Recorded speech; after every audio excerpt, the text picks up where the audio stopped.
Well, hello there. It's Gerda here, and I'm so happy that you've decided to tune in to the Private Practice Success podcast today.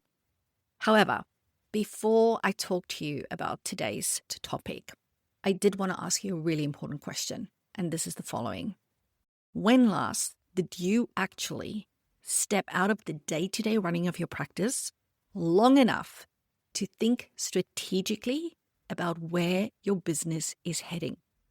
Rather than just surviving another week, rather than just putting out fires the entire time, rather than just managing everybody else's needs, only to get to the end of your week feeling like what you need and what you want actually doesn't matter.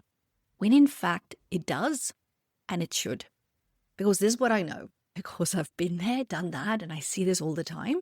The one thing you don't need in your world is more busyness. I'm going to take an educated guess here and say that you need a business breakthrough.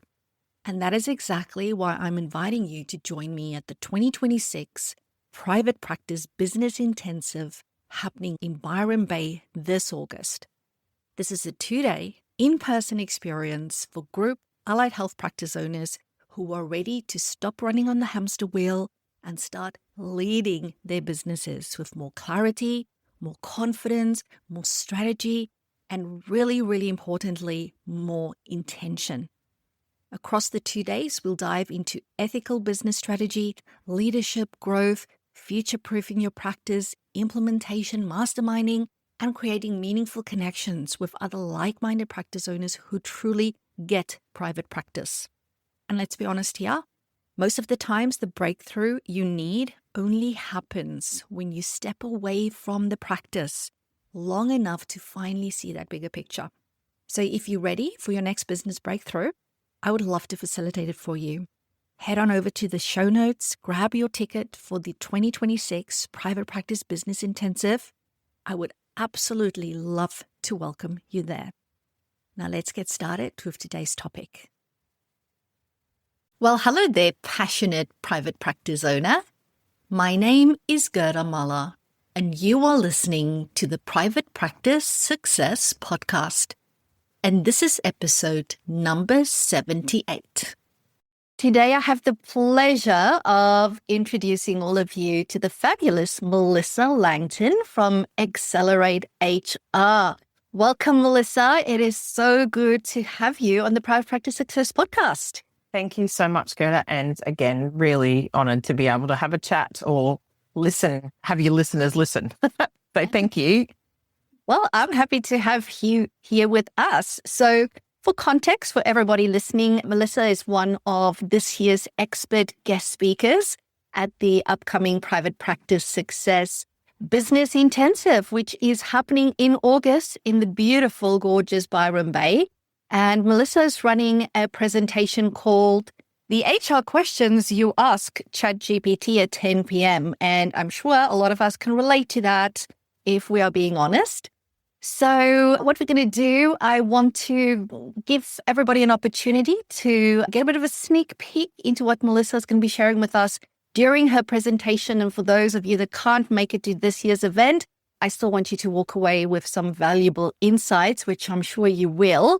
Now, Melissa, this is not your first rodeo with Private Practice Success Australia. No, it's not. So I'm very, very honored to be able to be asked that.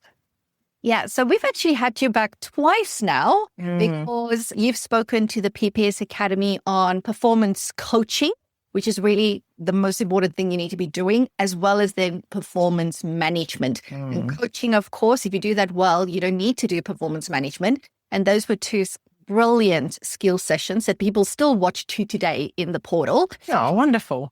Yes. So I thought the business intensive this year is all about future-proofing our practices, and HR and getting it right is such an important part of that. Hence, you are joining us. But before we get into all the nitty-gritty of HR, I would love for you to start by telling us a bit more about yourself and your business, who you are and what it is that you do.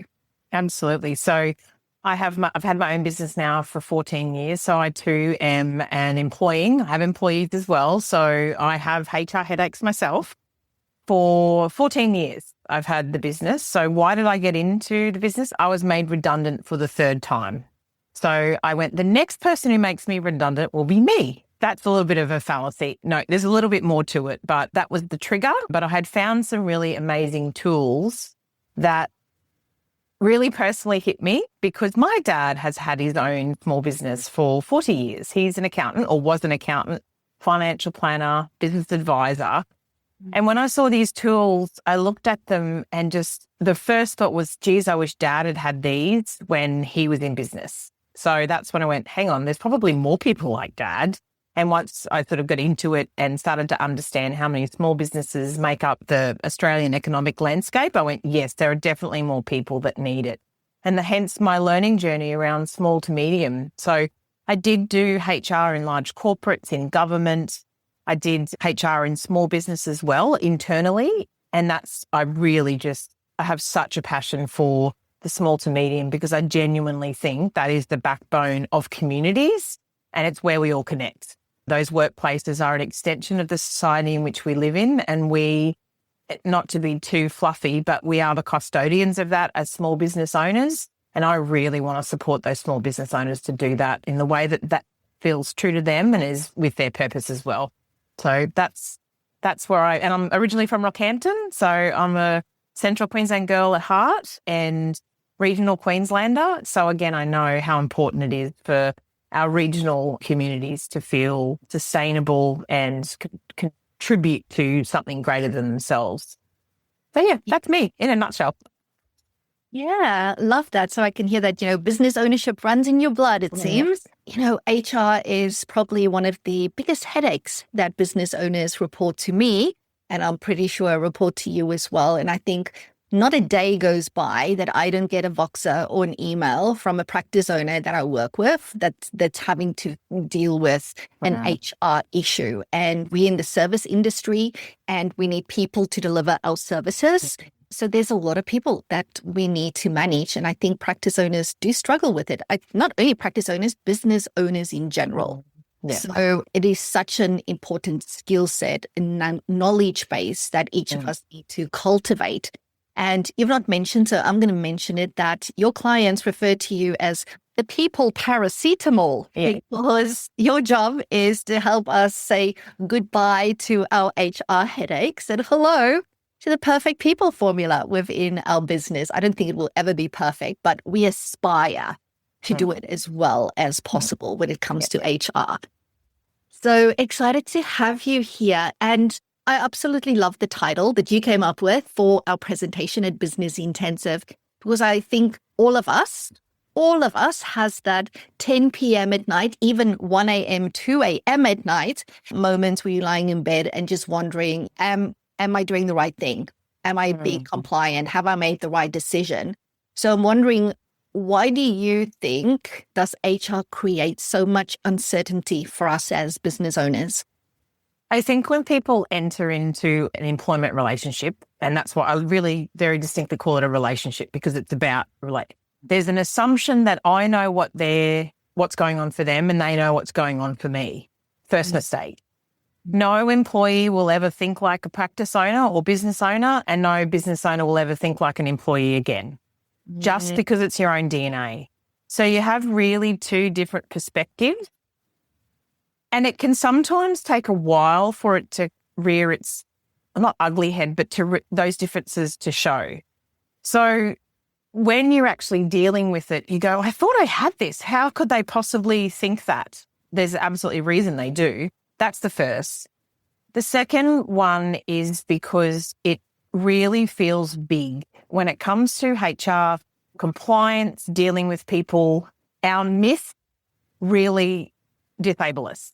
So you hear legislation, and again, most of the information we'll get will be from sensational posts on LinkedIn or Facebook posts that, can you believe this has just happened? Or there'll be something in the news because they'll grab just the smallest part of it and it can just, how am I supposed to run a business if this is happening?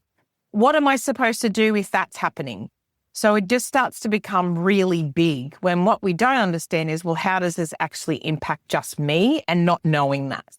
So that's why I think the uncertainty starts to come into play, is just because people sensationalize it, but we also have an assumption of, well, we know I be people, you be people, we be same. No. So it can just feel really heavy. So, and it just feels scary as well, because you always hear of the really bad impacts of you can't do something, whereas I'm a big believer in you can do whatever you like. You just need to understand what the risks are in that approach. Quick side note, if you are a group practice owner, please know that it is my mission to help you go from overwhelmed, overworked, and most probably underpaid to fully empowered and financially thriving. Helping you build a practice you can't stop smiling about is more than just a tagline in my world. It is what I do. So if you know that you want more from your business, if you know that you deserve more from your business, then today is the day I invite you to reach out. In the show notes, you will find a link to a super short triage form. Pop in your details. I will personally go through your responses and will get back to you ASAP to let you know how I can help. And if I can't, I'll point you in the right direction. Don't put your dreams on the back burner any longer. The sooner you start, the sooner I can help you get there. Now back to the episode.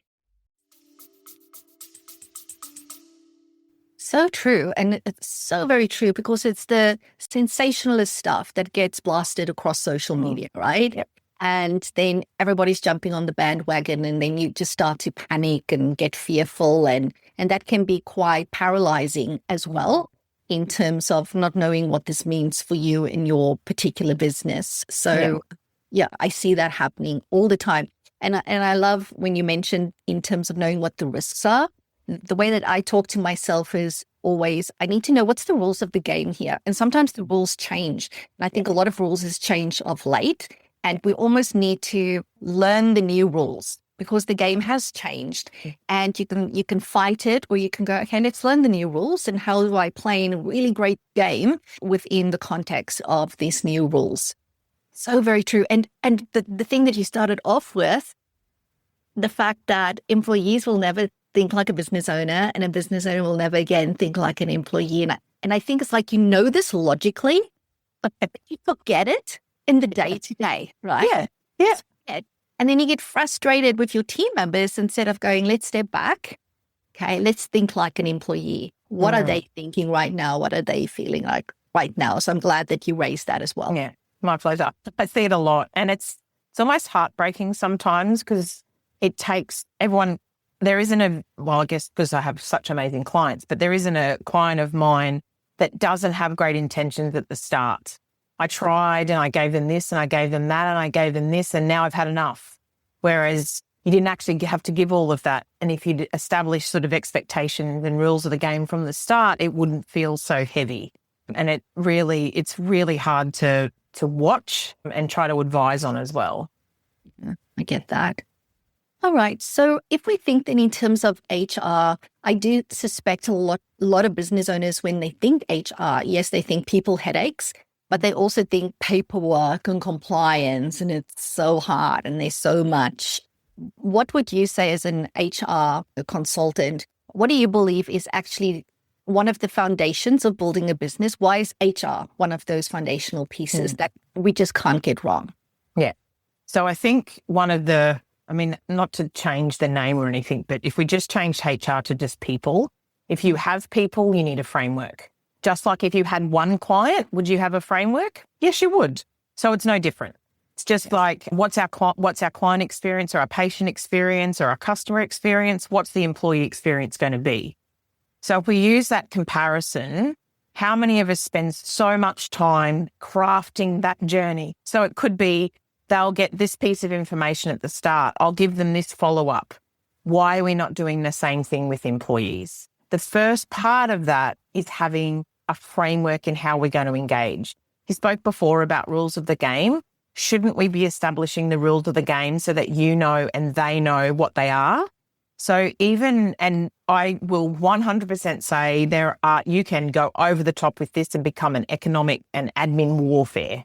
Like 175 policies is what you could have in your business. Absolute overkill. But if your business requires it, then let's look at it. I think I try to apply not best practice, but which practice is it best for? So I'm not always talking to allied health or health professionals with that. It just fits perfectly. But even if you were looking at a law firm or a manufacturing business, it's still looking at what does your business need, sort of like a Goldilocks set of policies. So if I were to look at a framework of HR, I'd say there's about 14 policies every single business, if they're employing someone, should have. Just 14 of them. That's a really good base. And then as you grow, now grow doesn't necessarily mean the amount of people. It could be growth in number of customers. It could be growth in services. So your diversification, growth in your customer profile as well, growth in geographical spread, whatever it might look like, is making sure that the systems and policies that you have in your business suit that profile. And when people either forget about it and just think it's a plug and play, or they don't look at it. And it's the same as accounting, it's the same as marketing, it's the same as quality assurance. It'd be the same in terms of clinical supervision. All of that should really be looking at from a quality perspective. So if people view it as just part of having a great business that suits my needs and what I need into the future, doesn't feel as big, but it's trying to make sure that when something goes wrong, because it will, and that's okay, you have a framework to fall back on. Imagine getting a question from an employee and you go, I don't know what the answer is, but I know we've got a policy that focuses on this. Let me check. And that's probably the next tip I'd like to give everyone listening is you don't have to have the answer on the spot. Yeah. Best response is, that's really interesting. I don't actually know, but let me find out. Just that simple response. Don't get angry or frustrated because people do that the question's being asked and don't think you have to answer it straight away. Yeah. When you have that framework, it's a great thing to fall back on. And I would emphasize that applies even to you as the practice owner, the business owner. 100%. It's okay if you need to go find out what the answer to that thing is. Well, sometimes people put so much pressure on themselves to know the answer right now. No, you don't need to. And you'll probably give the wrong answer and then you need to backtrack and that's a bit embarrassing or things go wrong. So let's just avoid that altogether. 100%. And I do appreciate you actually giving us a number in terms of 14 policy. Because I think sometimes people go, oh yeah, I know I need policies, but it feels too overwhelming to even start. But when you go, okay, 14 policies, for some people that might still sound a lot. Let's say if you're a practice owner, but for the average group practice owner, that's actually like very, very doable. Starting with that and making sure that what I have is written specifically for my practice and does the job that it is to do, which is so important. Yeah.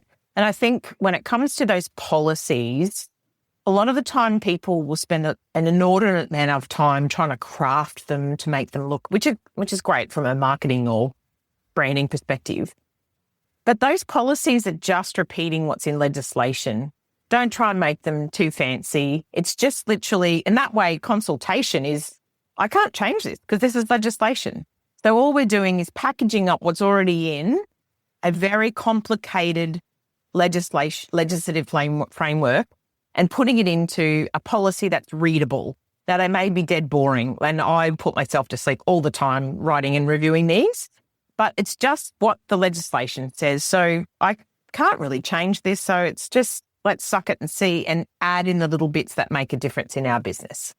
You obviously need to stick to the legislation. Yeah. And of course, the other bit that I know people often get wrong is they have the policies, but they don't tell the employees about it, or they tell them about it once, never to be repeated again. And I know, especially when it comes to fair work and those type of stuff, they look at, is there a policy? Did the employee know about it? Was it reasonable? Did you give updated training? Did you remind them about it? There's all those things that you need to make sure you are doing. And did you follow it? That's the other thing. The amount of times I've asked someone, because that's why I said people paracetamol, because unfortunately I very rarely work with people that are going great when it comes to their people. I come in at the pain point. And I'll go, okay, so what's your policy around this grievance? Oh, it's this. I said, your policy says to follow this process, but that's not what you've done. Oh, because the policy is just stupid. Oh, Yeah. that's actually a mark against your name as well. So it's just really important to be aware of it. You don't have to know it off by heart, but having it and being aware of it and educating people around it, you've covered up 95% of your compliance. Great reminder for everyone. Okay. So to me as a business owner myself, it feels like employment legislation has been consistently changing over the past 12 months. I think a lot of business owners out there has a bit of change whiplash when it comes to staying up to date with all of these things. And I do know that part of your presentation at the intensive is going to be to do a bit of a HR audit with the attendees to look, what's happened in the last 12 months that we need to be aware of, what's happening in the next 12 months to prepare for all of that type of stuff.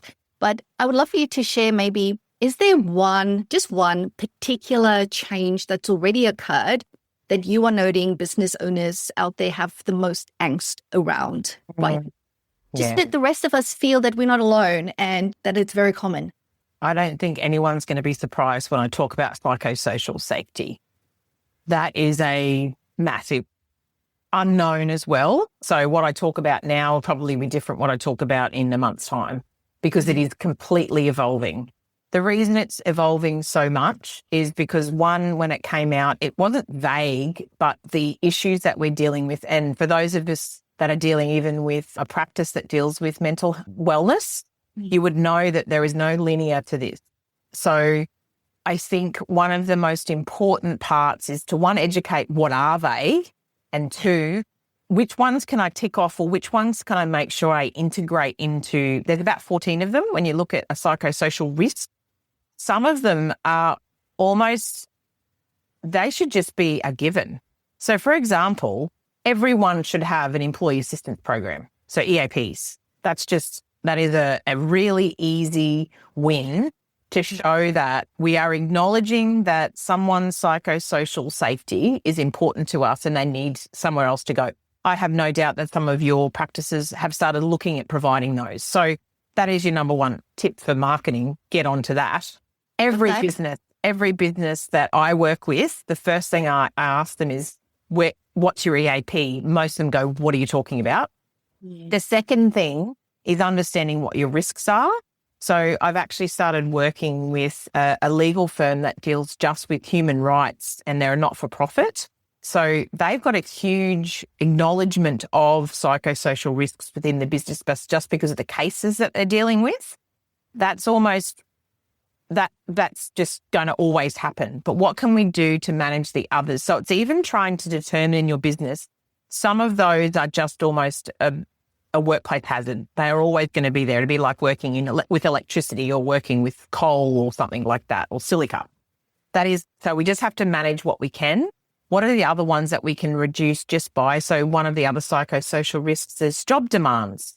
How are we monitoring job demand? How are we gaining feedback from staff? So are we doing annual anonymous feedback surveys? Do we have our harassment? So this is Queensland at this particular point in time, but I have no doubt the rest of the country will follow, is every single employing entity in Queensland should have a sexual harassment prevention plan. Now, that sounds huge and it just goes, well, that's just a whole heap of money being made somewhere. So I got some clarity from an employment lawyer to say, that seems huge. How do we deal with that? Because there's something like 400,000 in Queensland. Yeah. And they said, the regulator's not going to be checking everyone. What they are going to do, if there is a sexual harassment claim that is escalated outside of the business, they would then go back to say, well, where's your sexual harassment plan, prevention plan? So I think that's your biggest change, because employees have, I'll say, cottoned onto it, because there's a whole caveat around reasonable management action.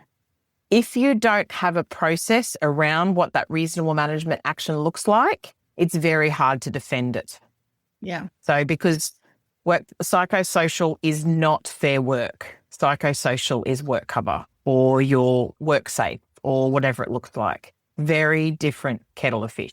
That would be my advice, is getting an understanding of what does psychosocial risk look like in a business. And I think that probably would be one of the takeaways from the session. What are they talking about? What does it look like in real life? How do I do a psychosocial risk assessment? And we might give people the tools to how to do that for their business. Because it's not a matter of someone coming in and ticking it. They can ask the questions. So I might give you the questions to actually be able to ask those within your business. I think people have heard about psychosocial hazards and risks in the workplace, but in terms of what does this actually mean? Because I think a lot of practice owners just go, business owner in general, oh, we're safe, we do the right thing, we look after our people. Well, there's more to it than that. Yeah. And you need to make sure that you can future-proof your business by making sure you're compliant when it comes to all of those things. Like for me at my practice, the Psych Professionals, we've got an EAP program for our team members. And last year, we actually developed a EAP program that we run for other businesses. Yeah. Because knowing how important it is, and it's been really interesting to see the uptake in that, because we've had to do a lot of education to other businesses to say, this is why you need it. This is why this is important. Are you aware of these changes? And a lot of them just ain't. They've heard of it, but they don't understand it completely. Probably the one thing that if I was to look at every business, doesn't matter which business it is, the one thing that makes the difference are the leaders. They have the biggest impact on anyone's psychosocial safety. Yeah. Because they're the one link for an employee in a business. So whether it's a business owner, whether it be a team leader or an office manager, whatever it is, that person who is impacting an employee's workplace experience, not impacting negative or positively, they just have a direct link to it. They are the ones that can have a positive or negative impact on someone's psychosocial safety. So leadership capability is one of the most important things for any business to look at. And what does that look like for that business? It's not a plug and play. Don't just send people on a leadership development program. I think what's really important is you need to be measuring what the leadership impact is and then how are we improving it. And I think he mentioned it in the intro around some of us have just found us in this. We were really great clinicians. We were really great technical experts. And then we decided to open my business, recognize we needed more people, and now we have to manage the people to do it. And that those accidental leaders are the one thing that will make a difference in psychosocial safety. That is so important. I'm glad you're raising that because the leader is just that. You're the leader, whether you like it or not. And a lot of people go, but I'm not a natural leader. Well, if you choose to have a business, that's part of the choice that you make. You are choosing to lead and you want to do that responsibly, which also means investing in becoming the best leader that you can be, a safe leader that's going to look after their people. And a leader that continues to grow. Like you said, it's not one leadership course ain't going to make you the leader that you're meant to be, not even two. It needs to be an ongoing process of learning, self-reflection, improving, Yep, 100%. Very true. Oh, this is so interesting. Hey, so continuing in that direction, if we then think future, in terms of, we've spoken about what is this big thing that happened in the last couple of months or even longer. What is maybe one thing that you can flag for us as business owners that is on the horizon that we need to look out for in terms of HR legislative changes? I've probably already mentioned them, but if I want to put a layer of AI over it, New South Wales, WorkSafe, so their equivalent of WorkCover or WorkSafe, they have now flagged the implementation of AI as a psychosocial risk. What that means is if you are implementing AI, you need to ensure you have looked at the psychosocial risks associated with that. So let me just dumb it down for you.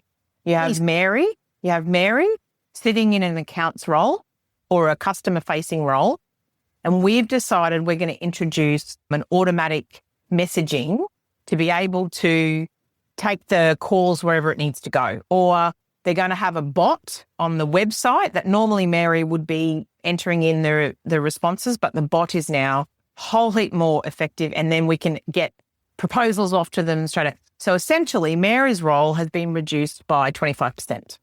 Yeah. we said, how excited are we about that, Mary? How good is that? Let's do it. And Mary's sitting there going, I have just lost job control. I've lost job clarity and my job demands have been reduced. They are all psychosocial risks. I'm 100% not saying to people you can't do it. What I'm saying is you need to, and hold on to your hats, you need to have a proactive change management process. That's all it's coming. Simple, obviously that sounds very simple, but the concepts of change management, which is about planning, consultation, involving the right people, giving it some time, which AI is not a friend of. If you think of the pace at which AI moves, you could decide to do one thing and 3 months later, it's null and void. You just go, well, that's not, we're doing this now. That pace of change can be viewed as a psychosocial risk.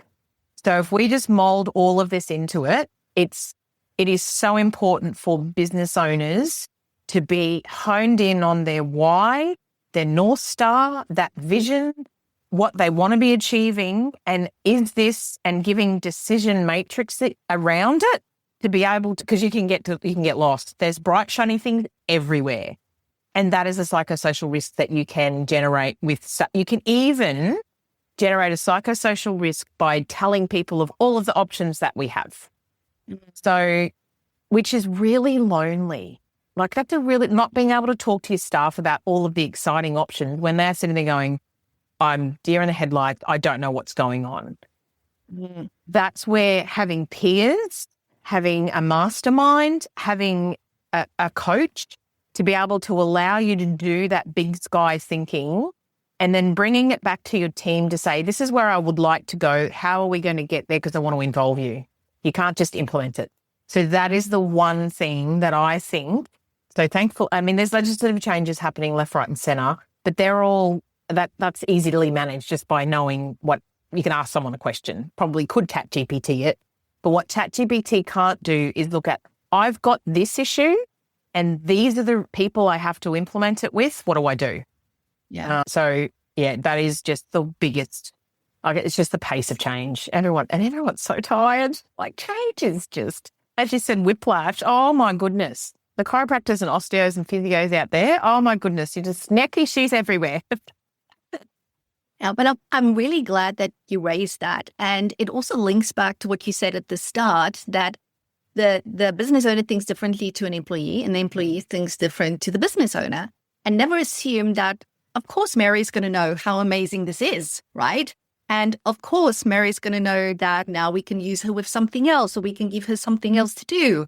Like, don't assume that Mary's on the same page as you, because Mary's filter that she's seeing all of this stuff happening is different to what you are looking at things, right? Yeah. So you're looking at efficiency, we can help more people because we're going to be more efficient and all of that type of stuff. But unless you're taking Mary with you every step of the way, she's not going to understand that. And that's where that psychosocial risks come in. So I'm really 100%. glad that you raised that. Yeah. So I'm a huge fan of using personality profiling and understanding how trust is built, how trust is lost. All of those things is really important in an organizational setting. I've found that to be one of the best toolkits for our leaders to understand or preempt some of those angst that can grow so big. They're just so big. Interesting you say that. So at last year's Private Practice Business Intensive, my principal psychologist, Chelsea, actually ran one of the sessions. And it was on exactly that, where we shared with people the personality profiling that we do in our business and how we use it, the types and all the applications. And it was really interesting because depending on that profile, it will tell you what do people want to know. Some people want to know the why. Some want to know the steps. Tell me all the steps, right? Okay. Others want to know when. I need a timeline. I don't care about all the stuff. Just tell me when it's happening. 100%. Very important to know each person that is with you needs something else in that community through that change management. And if you are a certain profile, you're going to be good at communicating that information. And you may forget about all the other people and what it is that they need to hear. So yes, super, super important.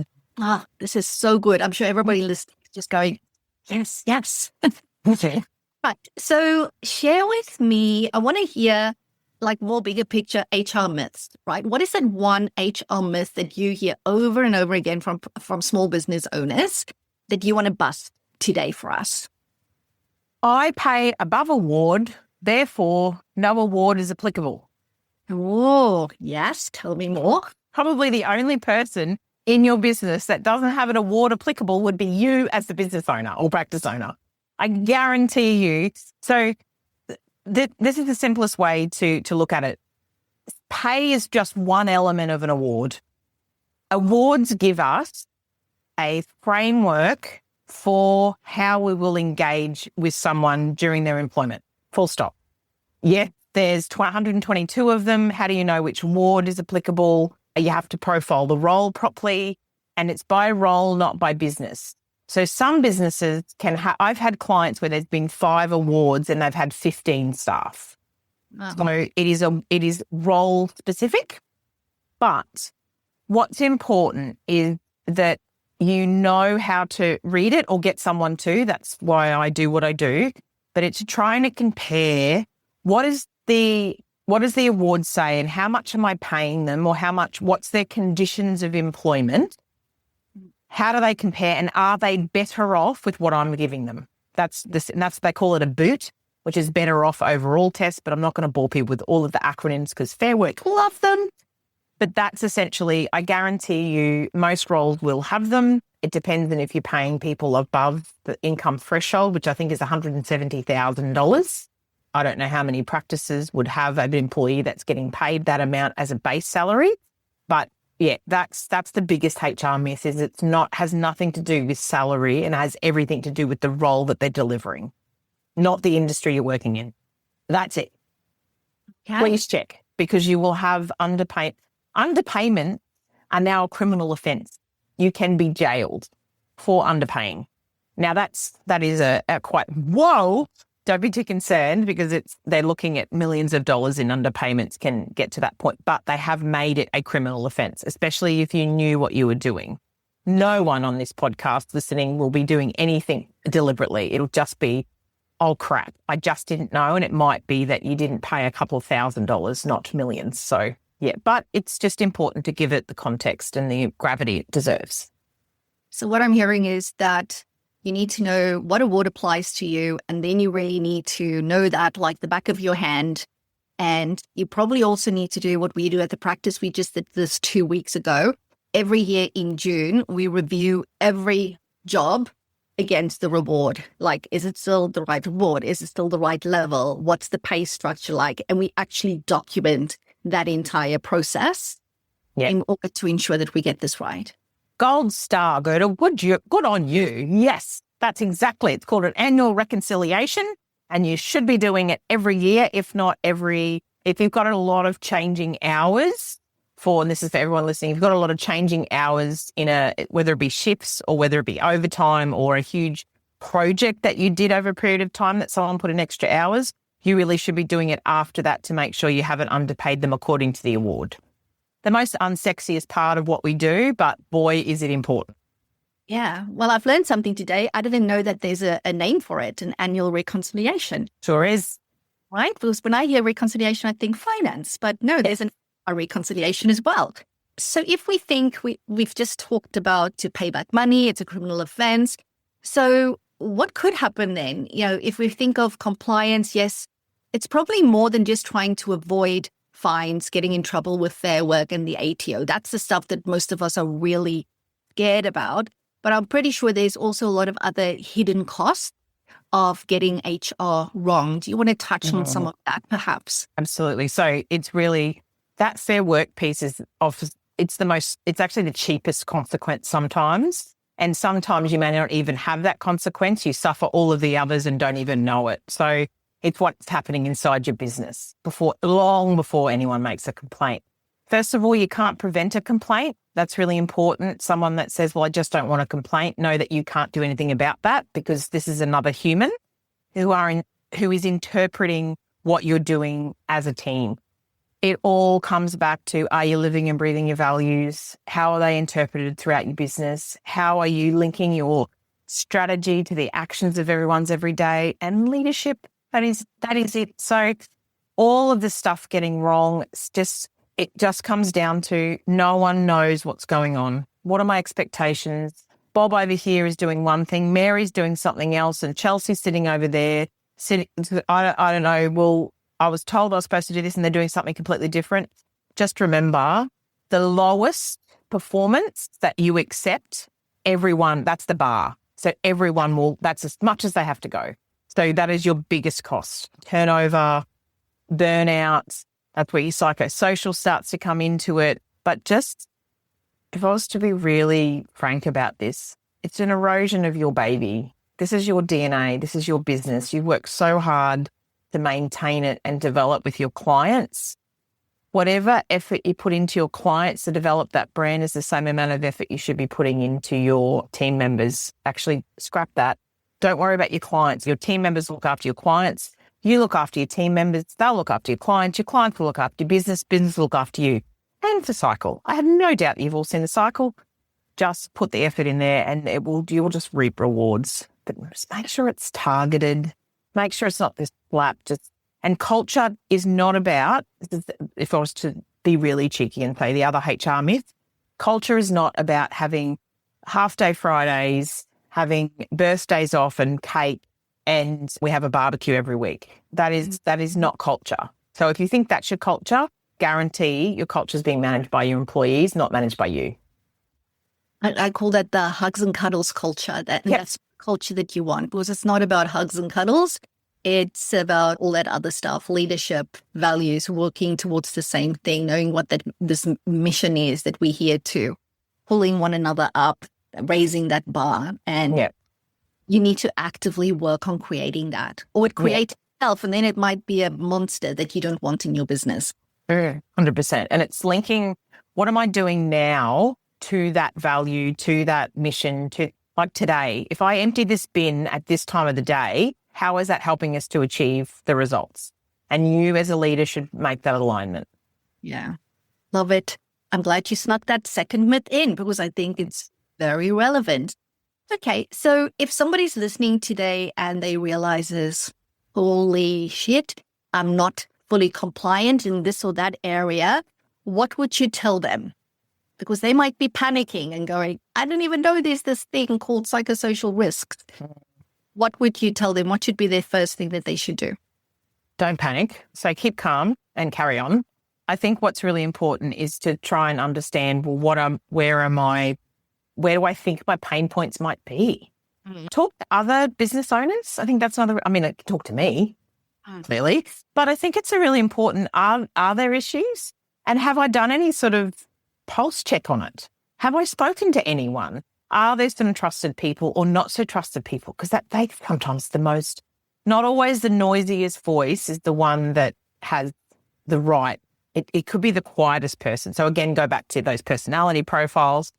So how are you measuring it? What data points are you looking at? What should be? So what awards are applicable? You may actually find that if you have an office manager or a practice manager or something like that, they may be all over it and you're not, because they've just solved it. So be aware. And I think what's really important is you don't need to know this inside out. You just need to know where to look.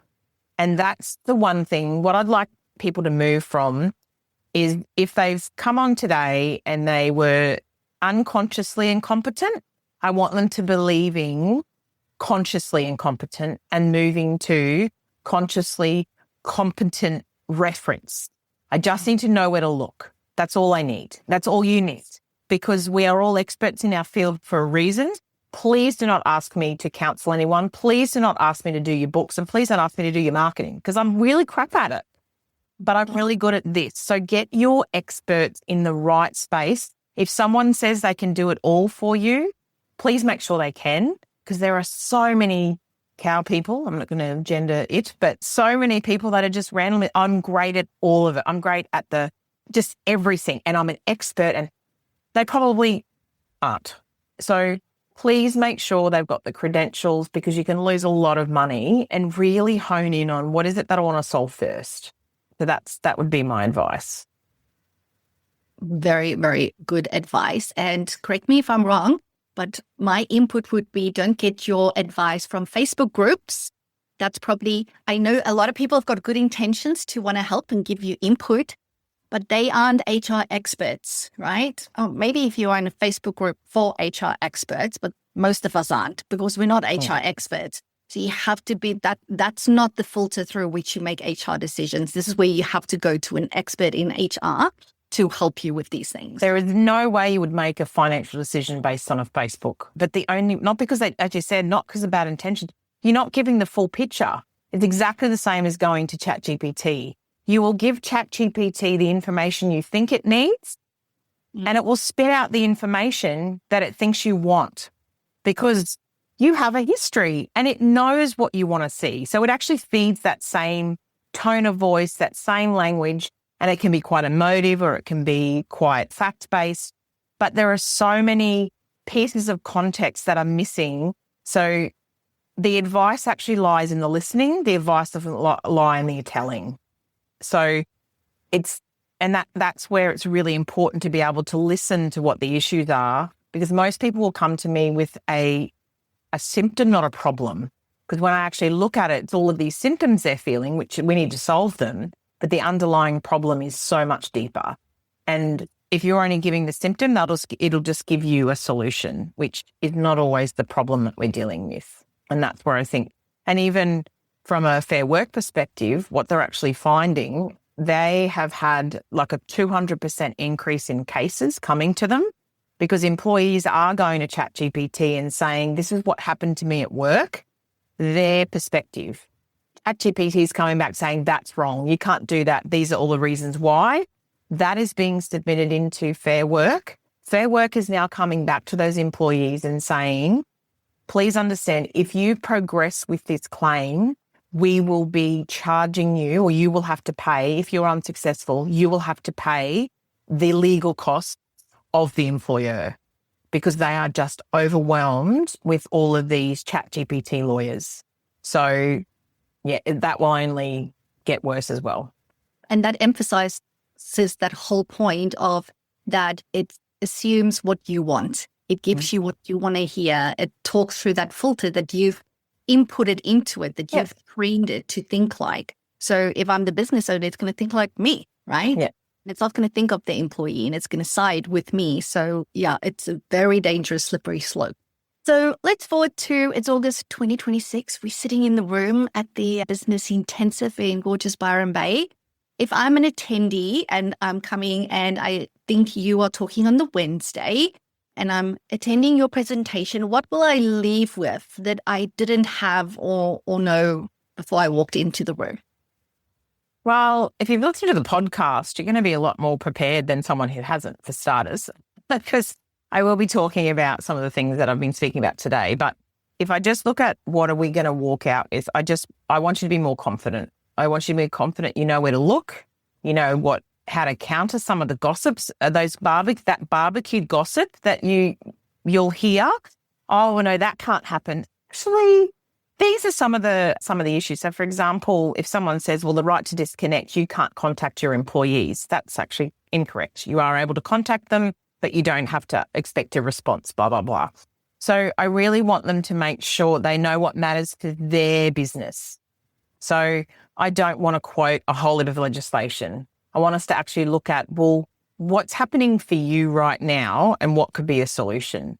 I also want them to be able to know where their support network is in the room. Because I'm one person, but there are 50 or 49 other really intelligent people who probably know a lot more than I do. And they'll be able to give you either through learning, through stuffing it up or doing it successfully to actually know where to go. So that's what they can lead with, is knowing their peer network is there and also just that confidence level. And a to-do list. You'll have something to do. Yes, so we're going to do like a bit of an HR audit to make sure that you've ticked all the boxes of what's been happening and what is on the horizon so that we can future-proof your practice from an HR perspective. And I know one of the things that you said was really important for you as part of your presentation is to have lots of time for Q&A. Why do you think is that important as part of this process? No one remembers line 37. They just don't. It's about conversations. And as I said, I'm not a huge fan of being just the one expert in the room and everyone listen, because everyone does have expertise, stories. That's very specific concern that they'll have. I guarantee the concern that you've got 7 other people in the room have as well. So it's just trying to build on what other people know, because I know what I know, but there's absolutely things that I don't. And also, I don't know your business. I don't know your industry intimately. It's about adding all of the layers in to actually get a solution that is, wait for it, which practice is it best for? So I want it to be interactive. I want to come with really, if I don't say once, that's a really interesting question, I don't know, let me find out, and I will follow that up, then I haven't done my job. Because there should be things that are challenging us. There should be things that we should go back and go, I need to find more out about that. Because even future-proofing your business in HR legislation will be valid for probably 12 months. Because a lot of people will start a practice or start a business based on their interactions or what they learned in another business. So many a time have I said, I took this policy from my last employer, very illegal, by the way. I took it from, and now it's mine, but I've had it for 5 years. It won't be valid. I've heard that too. Yeah. So it's really important that you know, again, what should I be looking for every year? So annual reconciliation is one of them. We won't be going through how to do one of those because, as you know, they are really, really intensive and fiddly. But it's knowing that I have to do that. When should I be doing performance reviews? When should I have performance conversations? What should performance conversations look like? All of those sorts of things, and what's valid for your business as well. That is what they will come away from. I hope. Yeah, I love that. And, this will be the 3rd year that we're doing the business intensive. And I don't know, I shouldn't be surprised, but I am surprised and beautifully and pleasantly surprised every year at the questions that people do bring up. And that's the thing. I can't think of all the questions. You can't think of all the questions, but there's these other minds in the rooms, people all that think differently, that ask questions where I go, what did I think of that question? Because this is so helpful. And for us to then come up together with a solution or response to that question. 100%. Cool. So I want you to complete the following sentence for me. Also still in terms of future-proofing. The business, and this of course is from an HR perspective, the businesses that will thrive over the next 5 years are the ones that make decisions based on evidence and not assumptions. Oh, good one. Use your data. What data that is, come to the intensive, but it's about really making decisions, being confident about the decisions you're making. So it's again, they'll thrive, the businesses that are able to make confident decisions. They may not be the right ones. I just really want to highlight, they mightn't be the right ones, but you'll be confident that they look like the right ones. And then you'll get a curveball. And it's also those businesses that build leaders and not clinicians, full stop, and build leaders instead of technical experts. If I look at what's needed, it has become one of the only competitive advantage. I love that. I need to go write that down. Lead instead of technical experts, because a lot of times we want our people to be technical experts, right? But we also need them to be leaders. Yes, as the owner, we need to be a leader, but we also need leaders within our business. Yeah. Very importantly. 100%.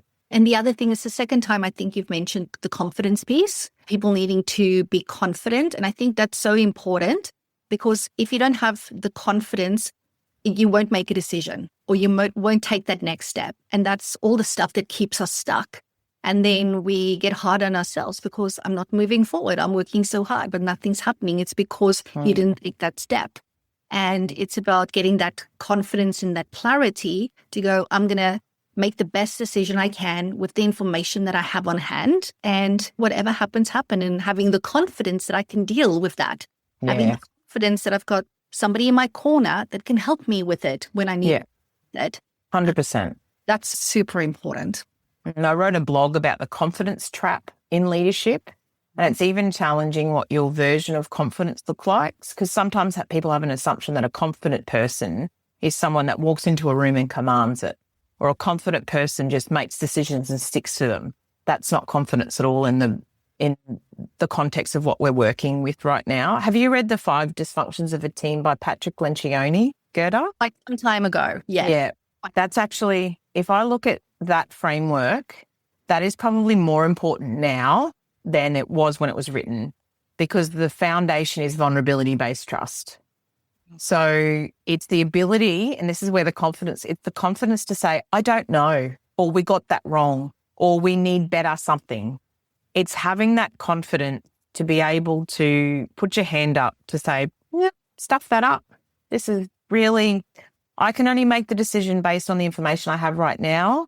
I'm confident it's right based on this, but you know what? It could change, but we've got this. So I just think that's, people get a trap around what confidence is. So, and I'm glad you raised that. And that most certainly is a book that I can highly recommend to anybody interested in this conversation. Well, I, for one, are so looking forward to your presentation and seeing you in person.